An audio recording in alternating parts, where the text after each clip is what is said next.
Welcome to Ask the Expert on CW Strategies LinkedIn group.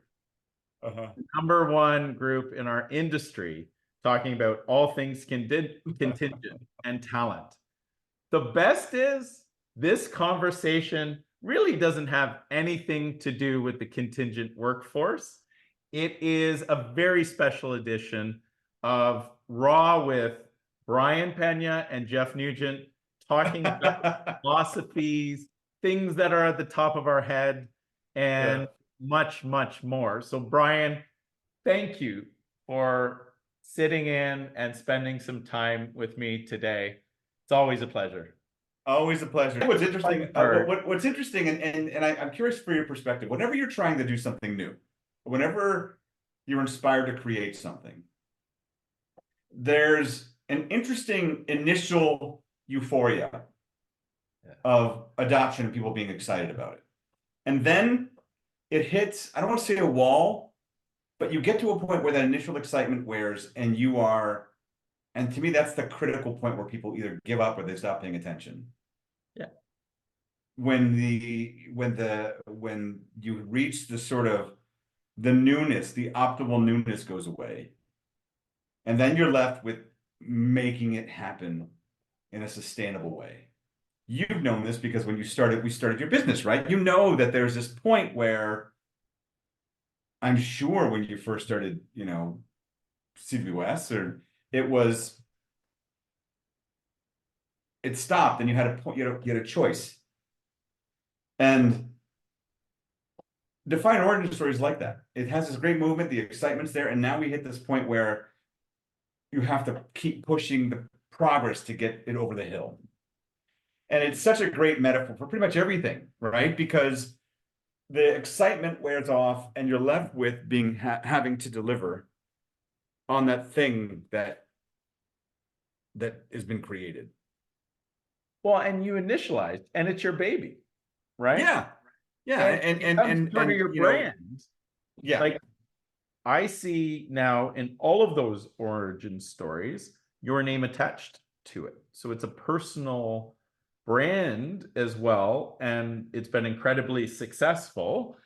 It's really important to connect on that level because it's easy to feel isolated with all the chaos going on right now, right? It's easy to lose sight of the fact that, once you were 18 and I was 18, or I had a formative experience, and those formative experiences, if somebody could find a connection to that point, that then translates into a professional relationship, or even a non-professional or personal one, that's important. And if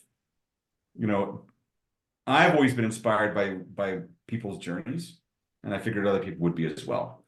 And so out of that, I would love to give I would like to take credit for it, but the Defiant origin story was not my idea. It was my fiance's, Ken's idea.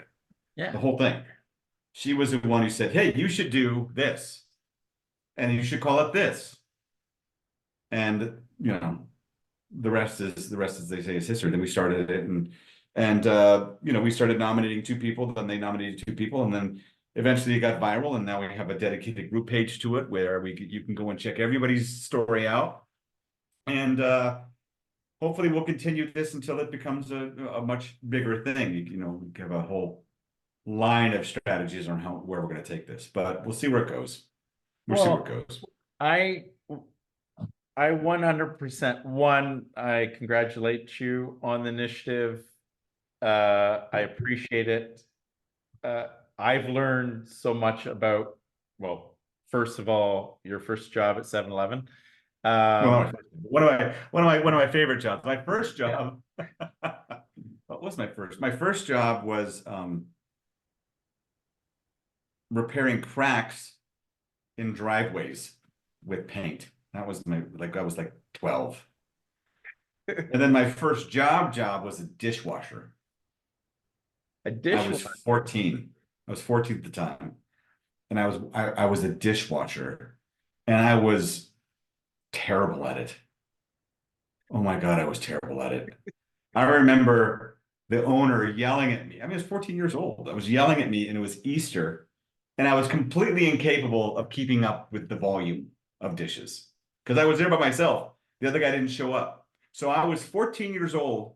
It was a 150 table restaurant.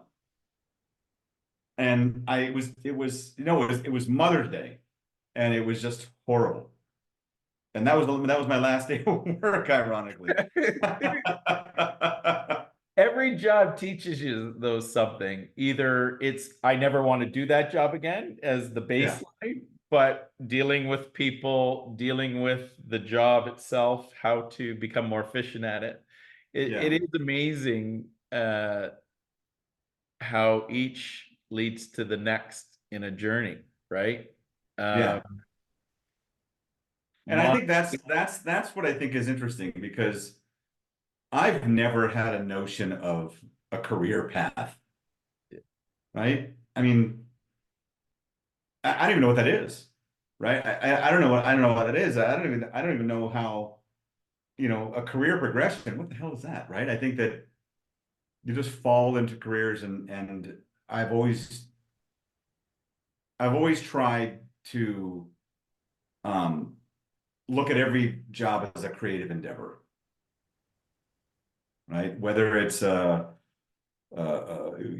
at 7-Eleven, which was fantastic, or driving a truck, or being a gardener.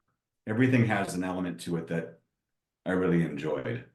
I have to say, one of my favorite jobs was being a roofer when I was in my 18. That was great because that was tangible. And when you leave the job, it didn't come home with you, yeah. right? You're outside, you're physically exerting yourself, you're there, and you're creating something with your hands, and I think I do miss that a lot. That Yeah, sort of there is visceral. something to be said about that type of skill versus knowledge working, where at Yeah. the end of the day, you can shut your lunchbox and say, I did that. And Yep. You can look at it. There was no and roof on the house. Now there's a roof. yeah. And quite honestly, I think when I look back, and we've been in this business for a while, but I was in the recruitment business prior to Yeah. the contingent workforce staffing business. And so you get involved with a lot of HR initiatives, and now as a parent too, um, you everybody get university degree, work in knowledge, work in white collar jobs was kind of that prestigious career path. Yeah. Whereas now, if we kind of look at it, the tradespeople are, if you look at the rates and compensation, you're finding people that are willing to get their hands dirty and or Yes. create those things are getting as much or more in terms of compensation than the white collar jobs. So it's weird how things balance out and Well, the perceptions that we once had, right, of success. I found we are in the people business, yes. and having human connection is as important than ever, especially in this world of Zoom and the chaos that we have, and some of the disconnects and the not knowing each other. So having a biased that somebody else just because they look a certain way or whatever the label you put on it. So getting past that and making human connections because you've learned something about them before you make a judgment is so important in this day and age. So those connections are really cool. But you said something about we said keep it consistent, continues, right? And why are you going to put the effort in, especially on times where it seems like a thankless job? Because you're passionate about it and it's satisfying yourself. And I think we've had so many connections over the years, and we've been very lucky and built that friendship. And we have great conversations, and you've brought me into many with others, and vice versa. Um, but that's even how the Ask the Experts came up, and how I specifically branded it as a non-glossy. It's just if I was bumping into somebody either net new or a friend of mine and we were having a Yeah. conversation, right? Yeah. and real. Yeah. And it's either talking about themselves or what they're passionate about or what's on their mind today. And Yeah. I'm doing it for myself. I know that because you like people, and you, you have an interest in people. And the thing that I think is an interesting thing that is coming about is I always kind of feel sad, not sad, but I wish people would not talk about themselves more in the context of being self-aggrandizing. But I think what I'm really excited about having this conversation is that um, I'm tired of hearing about direct sourcing as a strategy. Here's how you do it, right? Okay, cool, I get it. Who are these people, right? And I can read an article about, cost savings or direct sourcing, and I've written my fair share. But I'm always interested in who they are as people. I want to see that. What's the worldview? What is their perspective on the world? What would they be like to work with?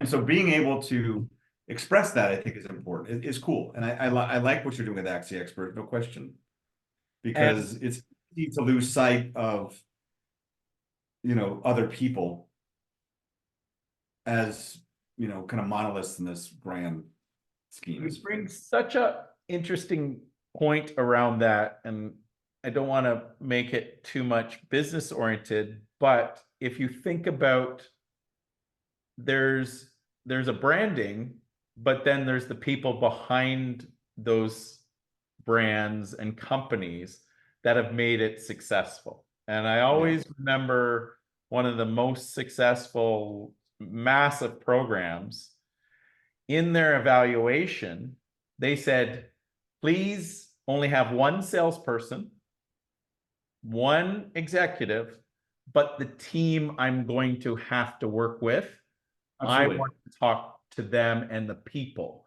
And it was one of the most successful because they were more concerned about the people that were actually going to implement and who they were Yeah. than the glossy brochure and the suit that was in selling that wasn't actually going to be their day to day. Because, and I've had this conversation with so many either partners or with individuals as either I'm selling to them or receiving those services. I want to know who I'm dealing with, because when stuff are going sideways, you want to be able to call them at 11 at night and say, listen, I got, well, maybe not, that's a little crazy, but No. the gist of it. When the chips are down, you got to know you can trust each other, you got each other's backs, and you're going to work with each other to be successful.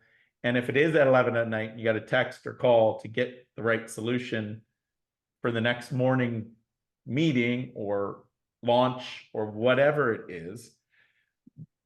Knowing the person, their character, that you can collaborate with them is so important. And Well, I think that's often an underappreciated element of business, period, yeah, is um, cultural alignment. Is this somebody I like?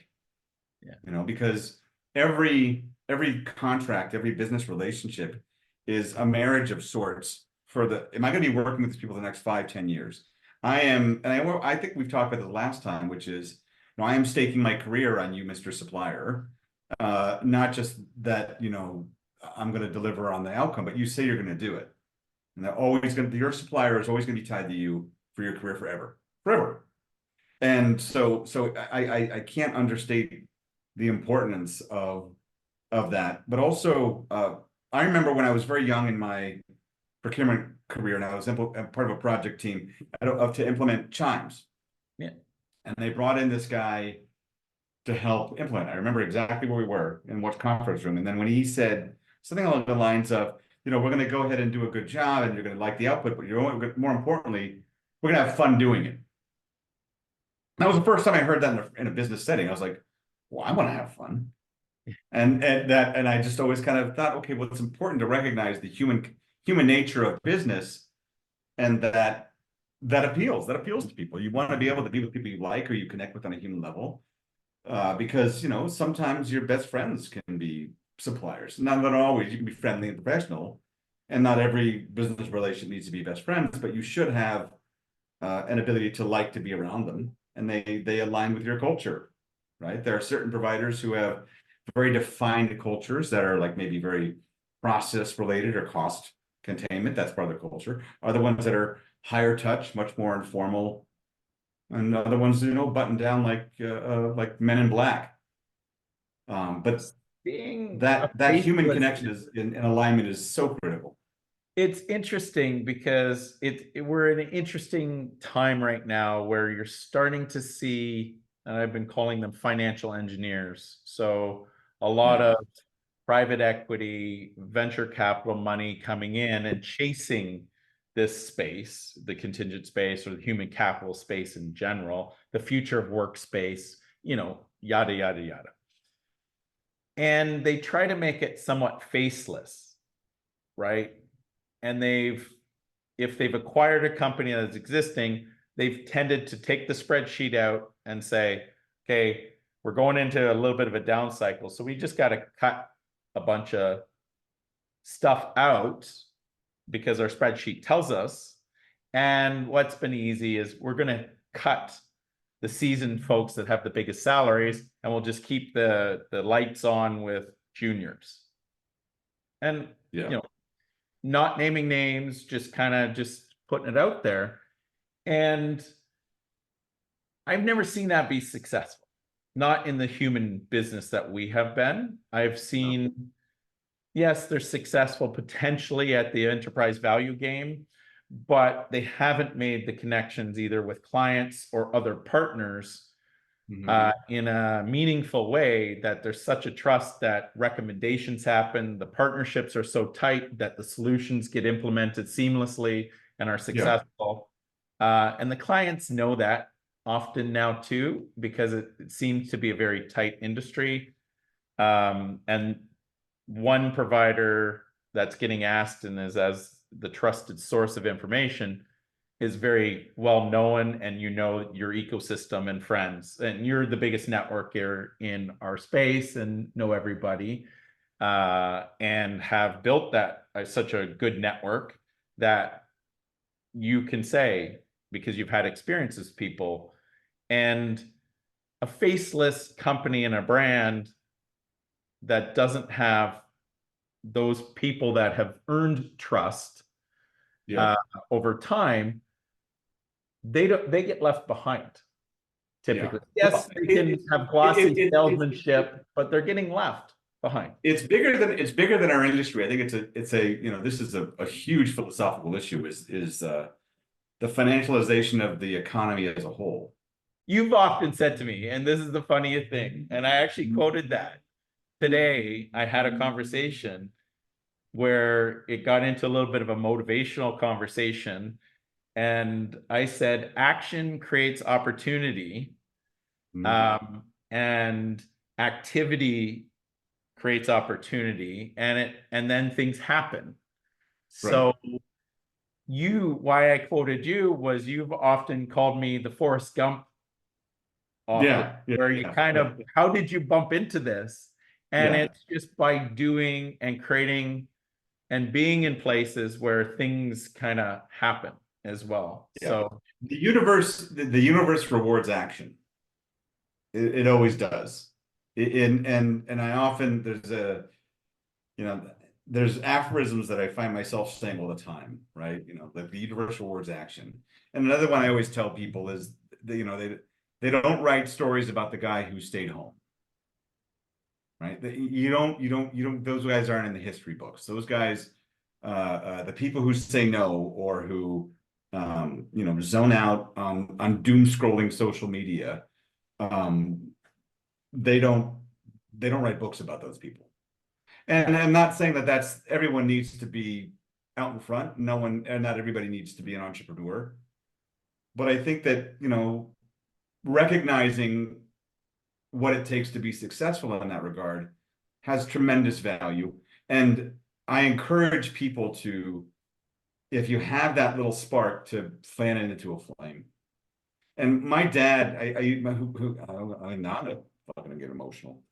My dad, he passed in February, and he was a very successful insurance agent. And I find myself quoting him all the time because he was one of the few Spanish-speaking insurance agent in Northern California. Yeah. And so he was wildly successful. And even in the face of that success, he worked for AAA. And he always said that he wished he had taken the plunge and started his own agency. And he would say that all the time. And his words always rang true in my ears. And when the time came to make the choice to either start my own thing or go and work for somebody, his words were in my ear. Yeah. And you know, I recognize that there's no that getting a job per se is an option, and I don't begrudge any career I've ever had, or I don't begrudge anybody I've ever worked for, because I've learned a lot, and I like to think that I've been able to create something with there. But the journey of entrepreneurship and having a business has been incredible, and that's also why I'm really, you know, excited to see what, you know, we're doing C2BY. Yeah. Yeah. We are recognizing those people who are on that journey, and if we can help them be successful, that's super, super important. Well, I think that's what's going to add to this new way of financial engineers own the entity, but what will make it successful is the resources they bring into it. And a lot of the resources will have to, the way we see work getting done and companies resourcing these shells that are owned by financial engineers are changing, right? And for them to get the best talent, they're going to have to work with this entrepreneurial mindset, because I think the social construct between workers and the shells of these entities has changed, and they have to attract the best talent to be the more successful brand.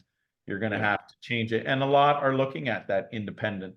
Well, I think that the fact of the matter is that in the past, you know, I use this metaphor all the time, is that in the past, a talent strategy or a strategy was the lake. You have a lake, you fill this lake with talent.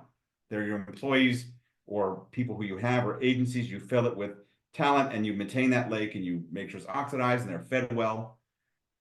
But the new talent strategy, the successful talent strategy, because things are changing so fast, is more of a river. And you have to be able to have as many lines into that river as possible, because that river of knowledge is moving so fast. There's no way that your lake is going to do it. And so I was actually doing a speech or a talk or doing a presentation in Europe last week, and I remember I said something along the lines of, think about it. Do you think the best people in the world work for X, Y, or Z? No, the best people in the world are independent. They work for themselves. They want to be able to work for themselves because they can.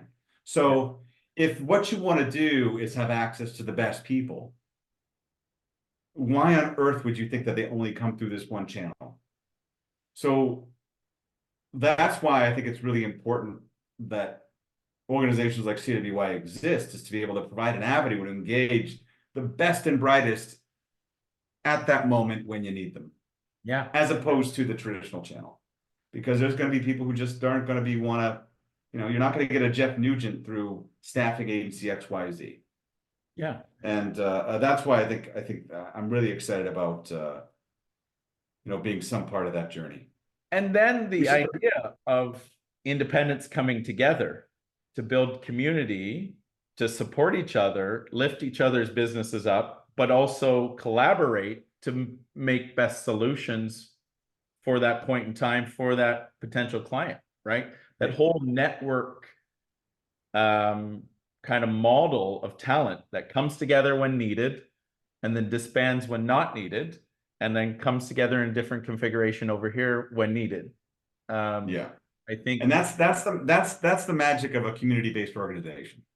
Bryan, this is crazy. We've had like the best conversation. these are conversations that we often have as friends. I'm glad you were open to sharing it, and actually suggesting we share some of the conversations that we've had as people, and some of the philosophies we've shared or thought about. And I can't thank you enough for joining me on this today, starting the origin stories, and just being you. So thank you. Thank you, Jeff. I always appreciate your friendship.